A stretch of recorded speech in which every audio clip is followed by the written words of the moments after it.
কোটা আন্দোলন নিয়ে যারা শহীদ হয়েছিল তাদেরকে কি শহীদ বলা যাবে? যারা মারা গিয়েছিল তাদের চাইতে কি যে ক্ষয়ক্ষতি যেটা হয়েছিল এটার পার্থক্য আপনি কোনটাকে প্রায়োরিটি দিচ্ছেন? আসসালামু আলাইকুম। ওয়ালাইকুম আসসালাম ওয়া রাহমাতুল্লাহি ওয়া বারাকাতুহু। মাওলানা হাসান মাহমুদ সাহেব, আপনার কাছে আমরা দুটি বিষয় জানতে চাচ্ছি। জি বল। এক নম্বর হলো বর্তমান পরিস্থিতিতে বর্তমান বাংলাদেশে কোটা আন্দোলন নিয়ে যারা শহীদ হয়েছিল তাদেরকে কি শহীদ বলা যাবে? এক নম্বর প্রশ্ন।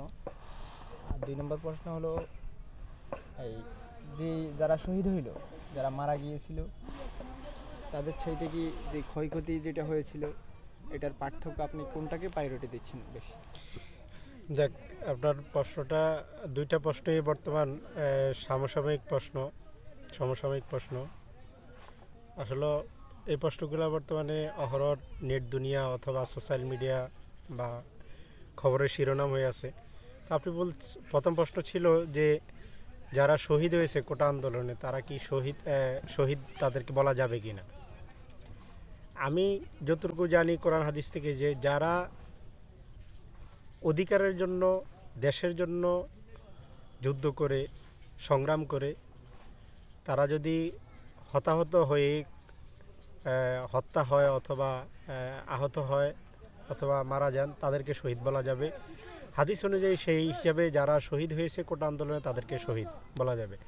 আর আপনার যে দ্বিতীয় নম্বর প্রশ্ন যে যে যারা শহীদ হয়েছেন প্রাণনাশের অবস্থায় যারা আছেন তাদেরকে প্রায়োরিটি দেওয়া যাবে নাকি বর্তমানে যে ক্ষয়ক্ষতি হয়েছে সেটাকে প্রায়োরিটি দিতে হবে। আসল কথা হলো একটা জানের বিনিময়, একটা প্রাণের বিনিময়, একটা দেশ, একটা এলাকা, একটা বিল্ডিং অথবা কিছু সম্পদ তার তুলনায় কিছুই হয় না। অতএব ক্ষয়ক্ষতি হয়েছে সেটা নিন্দনীয়, অবশ্যই সেটা নিন্দনীয়, যারা করেছেন আমরা নিন্দা করি।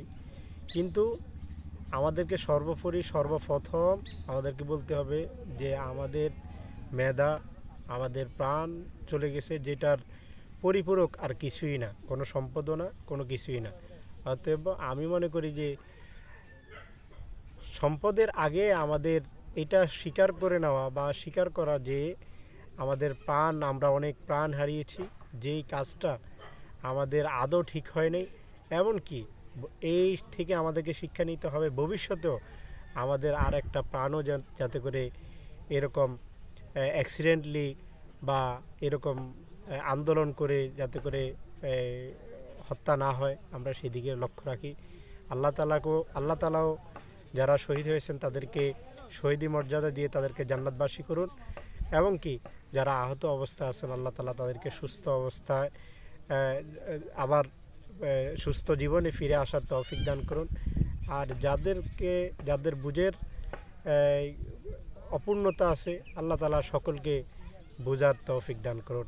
আমিন ওয়া আখিরু দাওয়ানা আনিল হামদুলিল্লাহি রাব্বিল আলামিন।